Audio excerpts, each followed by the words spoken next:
बोलिए। एतेन भूतेन्द्रियेषु धर्म लक्षण अवस्था परिणामा व्याख्याता। एतेन इसी प्रकार से, जैसे अभी पिछले सूत्रों में आपको चित्त के परिणाम बताए। चित्त में स्थितियां बदलती रहती हैं, कभी निरोध परिणाम, कभी उत्थान परिणाम, कभी समाधि परिणाम, कभी एकाग्रता परिणाम। जैसे ये स्थितियां बदलती हैं चित्त में, ऐसे ही संसार की वस्तुओं में भी अनेक परिवर्तन होते हैं। तो संसार की वस्तुएं कौन कौन सी, सूत्र में देखिए, भूत और इंद्रिय। भूतेन्द्रियेषु, भूतों में और इंद्रियों में। भूत शब्द से पहले हम दूसरे पाद के 18वें सूत्र में पढ़ चुके हैं। किसी को याद हो तो बताइए, भूत शब्द से वहां कितने पदार्थों का ग्रहण किया था? हैं? हाँ जी, कितना? किसी को याद है?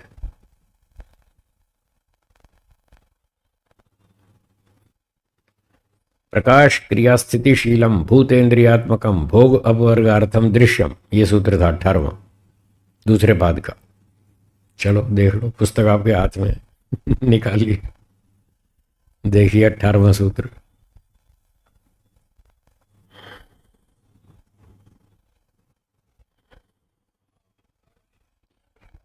स्थितिशीलम भूतेन्द्रियात्मकम, ये जो भूतेन्द्रियात्मकम लिखा है, यहां पर भूत शब्द से क्या तात्पर्य है और इंद्रिय से क्या तात्पर्य है?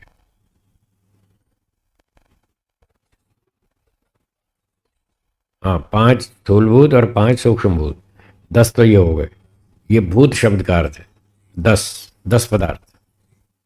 5 स्थूलभूत, 5 सूक्ष्मभूत, और इंद्रिय से 13, 13, 2 और भी। 5 ज्ञानेन्द्रियां, बोलिए। 5 कर्मेंद्रियां, 1 मन, 1 बुद्धि, 1 अहंकार, ये 13 चीजें, इनका नाम इंद्रिय है। भूतेन्द्रियात्मकम जगत, ये जो दृश्यम है जगत, इसमें भूत और इंद्रियां हैं। 10 भूत हैं, 13 इंद्रियां हैं, टोटल 23 पदार्थ जो ईश्वर ने बनाए प्रकृति से। और 24वां प्रकृति मूल तत्व सत्वरजतम। तो ये सारा दृश्य है जगत।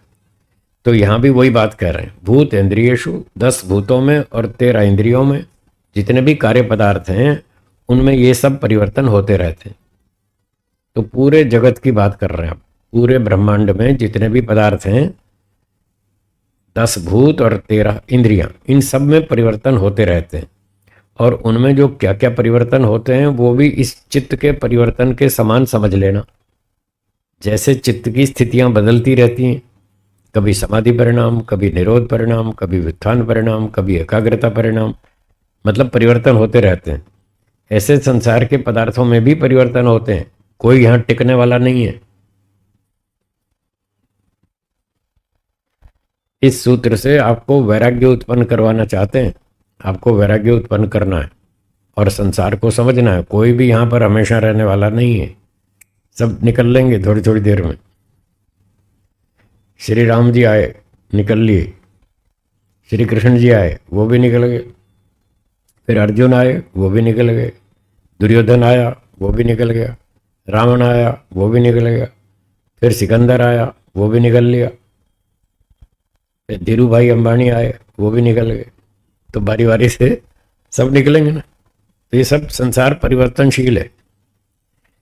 इस संसार की वस्तुओं में परिणाम होते रहते हैं। जो व्यक्ति इन परिवर्तनों को, परिणामों को समझ लेगा, वो सच्चाई को समझ जाएगा। जो सच्चाई को समझ जाएगा, उसकी अविद्या हट जाएगी।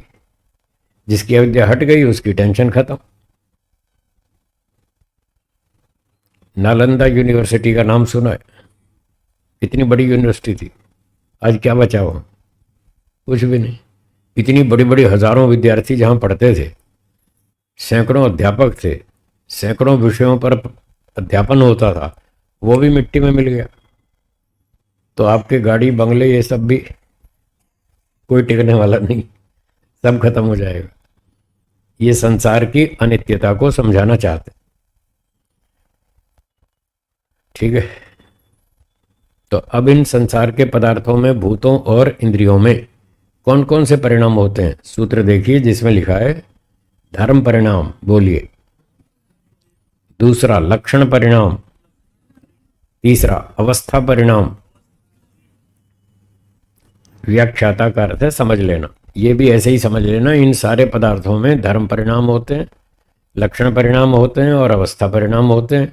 कई तरह के परिणाम होते रहते हैं, कुछ भी स्थायी नहीं है, सब खत्म हो जाएगा। चेंजेस आते रहेंगे, परिवर्तन होता रहेगा, सब दुनिया खत्म हो जाएगी। जब खत्म हो जाएगी ऐसा आपको समझ में आ जाएगा। अभी खत्म नहीं हुई, अभी नष्ट नहीं हुई है दुनिया, अभी तो टाइम है, इसको करोड़ों साल चलेगी। पर फिर भी एक दिन आएगा जब ये सृष्टि खत्म हो जाएगी। अगर ये समझ में आ गया कि ये सृष्टि सदा ऐसी नहीं रहेगी, तो इसके अंदर जो आसक्ति है, अटैचमेंट है, वो खत्म हो जाएगी। राग नहीं रहेगा, राग भी नहीं रहेगा, द्वेष भी नहीं रहेगा, दोनों खत्म हो जाएंगे।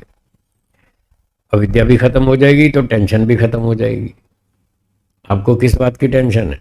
मेरी गाड़ी न चुरा ले कोई, मेरी कार को कोई टक्कर न मार दे, कोई बिगाड़ ना दे, कोई खो ना जाए, कोई चोरी ना हो जाए। तो यही तो टेंशन है ना, और काहे की टेंशन है? पुत्र की, परिवार की, संपत्ति की, शरीर की, धन की, बस यही तो टेंशन है। ये कभी ऐसा ना हो जाए। क्या आप इसको रोक लेंगे? है जी?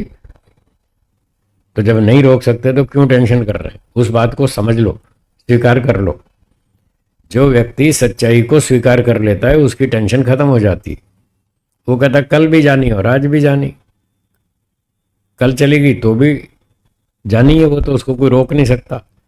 और आज चलेगी तो भी क्या है, चलेगी तो चलेगी, कोई बात नहीं, कोशिश तो करो उसको बचाने की। ये नहीं कि लापरवाही करो, ये नहीं कह रहे। वक्ता का तात्पर्य समझना चाहिए। वक्ता ये कहना चाहता है कि तुम ये मत समझो कि ये चीज़ें सदा तुम्हारे साथ रहेंगी, ये मत समझो। वो ये समझाना चाहता है, ये नहीं कि उठा के नाली में फेंक दो, ये नहीं कह रहा। मरना तो है ही एक दिन, तो आज ही क्यों ना मर जाए, ऐसा नहीं कह रहा। वो कह रहा है एक दिन तो मरना ही है, और यदि आज भी मारे गए तो टेंशन मत करो। कोई नया अजूबा नहीं है ये, कोई नया आश्चर्य की बात नहीं है। मर गया तो क्या हो गया, रोज तो मरते हैं लोग, रोज ही मरते हैं। कोई ट्रेन में मरता है, कोई बस में मरता है, कोई कार में मरता है, कोई हवाई जहाज में मरता है, कोई आग लगने से मरता है, कोई गोली खा के मरता है, कोई जहर पी के मरता है, कोई नदी में कूद के मरता है, 100 तरह से मरता है आदमी। तो मरना तो है ही एक दिन, ये सच्चाई है।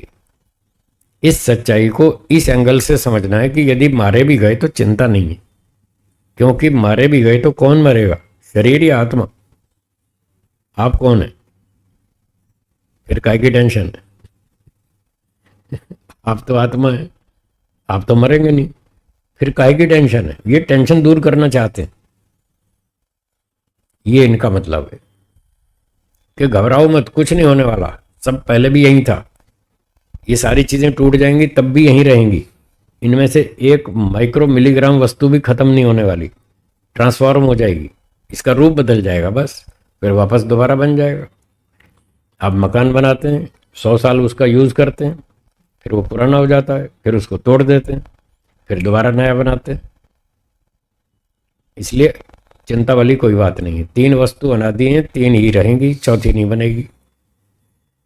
3 है, 3 की 3 रहेंगी, न 3 की 4 होंगी, न 3 की 2 रह जाएंगी, 3 की 3 ही रहेंगी। फिर टेंशन किस बात की है?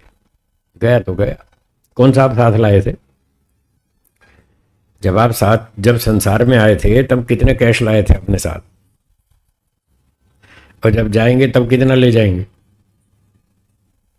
कुछ ले जाएंगे। तो काय को टेंशन है, क्यों दुखी हो रहे? बस खाने पीने के लिए, जीने के लिए 2-4 साधन चाहिए, उतने इकट्ठे कर लो, बहुत। भोजन, वस्त्र, मकान और यान। क्या बोला? बस मोटी मोटी 4 चीजें चाहिए, भोजन, वस्त्र, मकान और यान। 4 मिल जाए बस काम चल जाएगा। बाकी साथ में कुछ जाना नहीं, साथ में कुछ लाए नहीं, तो क्यों खामखा टेंशन बढ़ा के बैठे? ये टेंशन दूर करना चाहते हैं, ये मतलब है। इसलिए संसार की वस्तुओं की सच्चाई समझो। ये सारे महाभूत सृष्टि के पदार्थ सब खत्म हो जाएंगे। तो इनमें धर्म, लक्षण, अवस्था, परिणाम, ये तीन तरह के परिणाम होते हैं।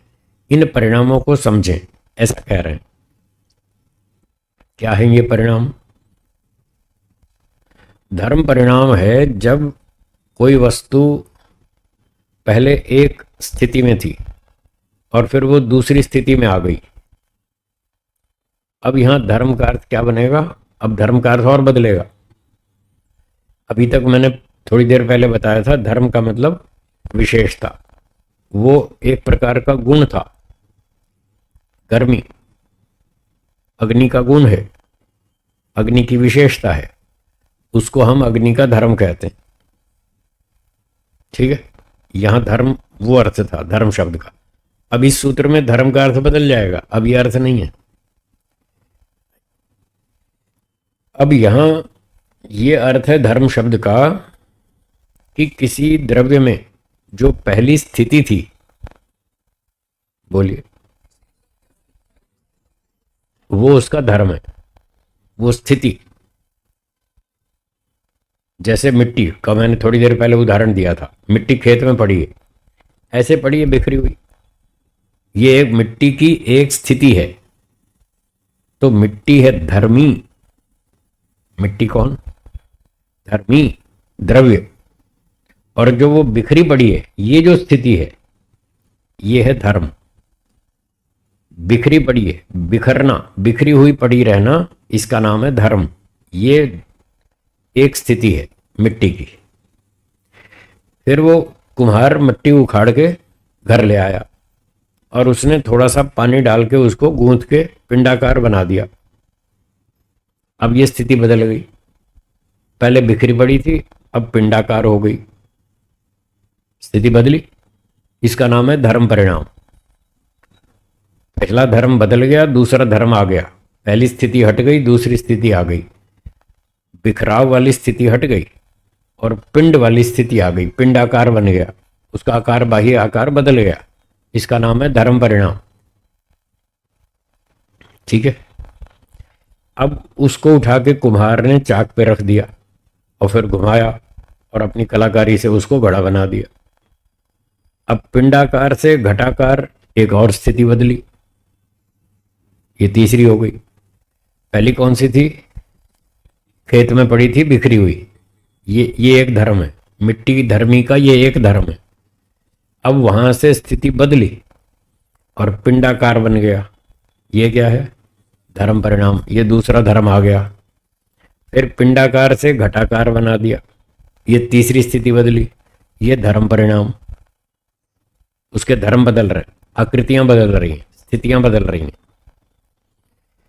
फिर घड़े को 2 साल तक प्रयोग किया और फिर एक दिन टूट गया, अब फिर स्थिति बदल गई घड़े में, अब ठीकरे बन गए, टूटे फूटे टुकड़े घड़े के, ये फिर धर्म परिणाम। और फिर उसको कूट कूट के पाउडर बना दिया, ये फिर धर्म परिणाम। तो 5 अवस्थाएं बदली मिट्टी में। पहली अवस्था बिखरी हुई, दूसरी पिंडाकार, तीसरी घटाकार, चौथी कपाल आकार, कपाल मतलब ठीकरा, वो ठीकरे वाली स्थिति, ये चौथी, और फिर कूट कूट के पाउडर बना दिया, ये 5वीं। इस 5 स्थितियां जो बदली, इसका नाम है धर्म परिणाम। धर्म परिणाम समझ में आया? आ गया ना? घड़े का, ये घड़े का, मिट्टी का धर्म परिणाम। अब इसी धर्म परिणाम को दूसरे एंगल से देखेंगे तो वो लक्षण परिणाम हो जाएगा। अब मैं 3 में से 2 चीजें हटा देता हूं, समझने के लिए सरल होगा। पहली स्थिति क्या थी? खेत में मिट्टी बिखरी पड़ी थी, उसको छोड़ दीजिए, भूल जाओ। और 5वीं वाली पाउडर बना दिया कूट कूट के, उसको भी छोड़ दीजिए। मोटी मोटी 3 अवस्थाएं हम पकड़ लेते हैं, पिंडाकार, घटाकार और ठीकरे का आकार। ये 3 अवस्थाएं पकड़ लीजिए। ठीक है, ये 3 हो गया धर्म परिणाम। मिट्टी में 3 अवस्थाएं बदली, ये धर्म परिणाम। जब मिट्टी पिंडाकार है, अभी घड़ा नहीं बना, ठीक है। इस अवस्था में हम क्या बोलेंगे? घड़ा बन गया? नहीं बना। तो हम बोलेंगे घड़ा अभी नहीं बना, भविष्य में बनेगा। अब हम घड़े को दिमाग में रख के चलते हैं, ठीक है। घड़े को दिमाग में रखें और पिंड आकृति को देखें ध्यान से। तो हम जब पिंड आकृति को देखेंगे तो हम कहेंगे अभी घड़ा बनेगा, अभी भविष्य में है। गोपाल जी ठीक है, क्लियर?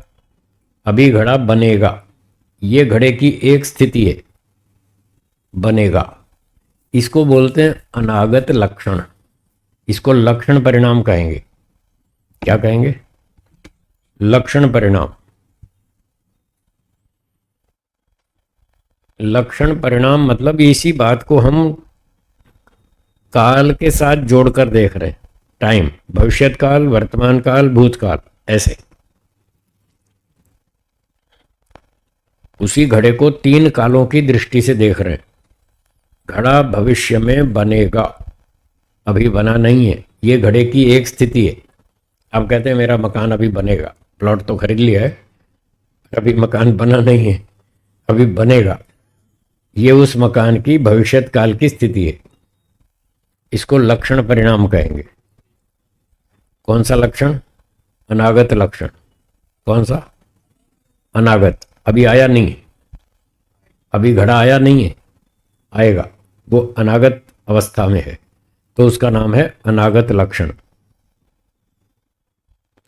अब कुम्हार ने उस पिंड को, मिट्टी वाले पिंड को चाक पे रखा और घुमा दिया और कलाकारी से घड़ा बन गया।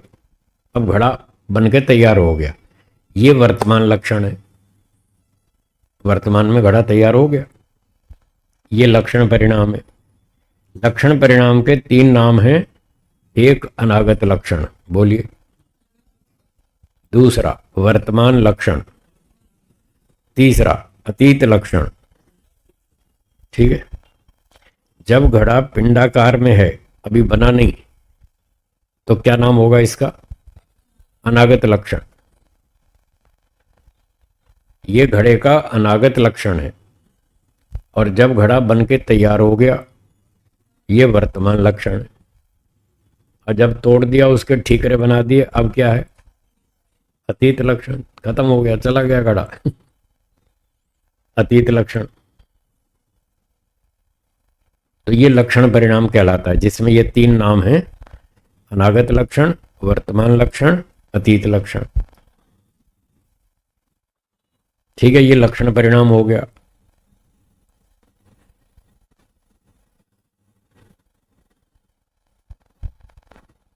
यहां तक आ गया समझ में? अब तीसरा है अवस्था परिणाम। अवस्था परिणाम क्या है? जब मिट्टी में कुछ अवस्था बदलेगी, थोड़ी भी चेंज होगी, उसका नाम अवस्था परिणाम। मिट्टी में, घड़े में, किसी भी पदार्थ में जब कोई स्थिति थोड़ी भी चेंज होगी तो उसका नाम अवस्था परिणाम। जैसे उदाहरण के लिए घड़ा बन के तैयार हो गया, अभी कच्चा घड़ा है, ताज़ा ताज़ा बना है, अभी उसको पकाएंगे। तो घड़ा गीला गीला है, अभी उठा के उसको रख दिया कुम्हार ने संभाल के सावधानी से।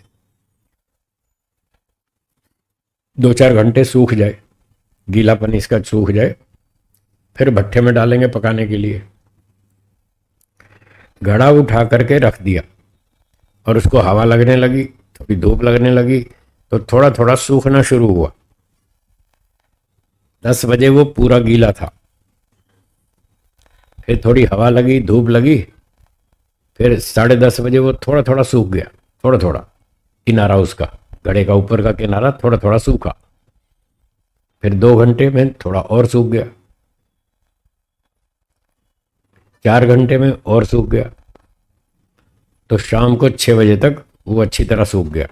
उसका गीलापन, पानी सारा उड़ गया, धूप से, हवा से वो पूरा सूख साख के अब सूख गया पूरी तरह से। ये अवस्था परिणाम।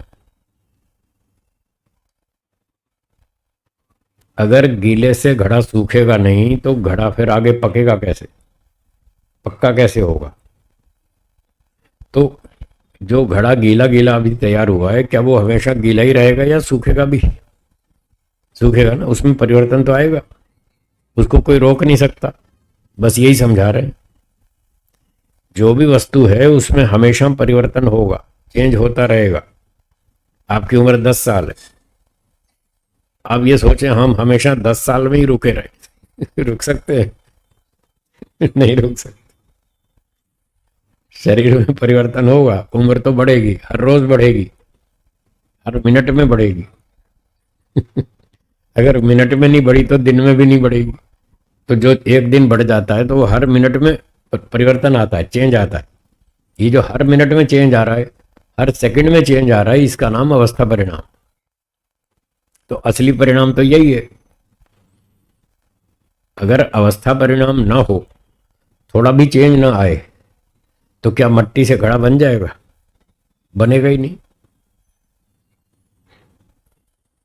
तो जो धर्म परिणाम था कि मट्टी से पिंडाकार से घड़ा बन गया, पिंडाकार एक स्थिति, घटाकार दूसरी स्थिति, ठीकरे वाला तीसरी स्थिति, ये जो 3 स्थितियां आई, इसको क्या बोल रहे थे हम? धर्म परिणाम। हाँ, पिंडाकार से घड़ा बना, घड़े से ठीकरे बने, ये क्या है? धर्म परिणाम। ये धर्म परिणाम तब तक नहीं हो सकता जब तक अवस्था परिणाम ना हो। अगर मिट्टी की स्थिति में कुछ भी चेंज नहीं आए तो वो घड़ा बनेगा ही नहीं। चेंज आएगा, कुछ ना कुछ परिवर्तन आएगा, तभी तो घड़ा बनेगा मिट्टी से।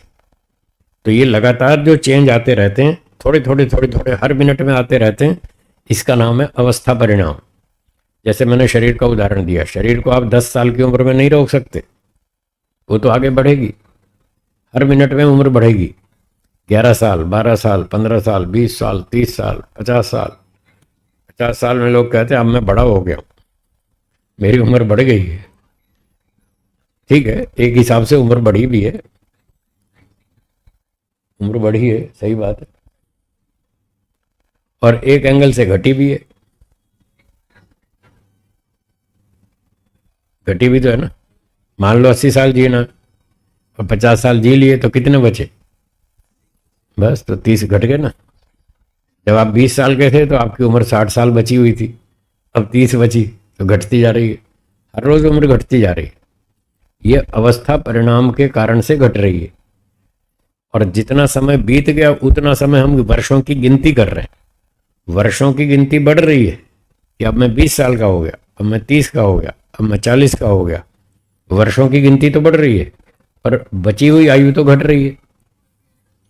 तो उसको भी तो देखो कि अब 30 साल बचे, 80 तक जीना है मान लो, तो 30 बचे, तो मेरी आयु घट रही है।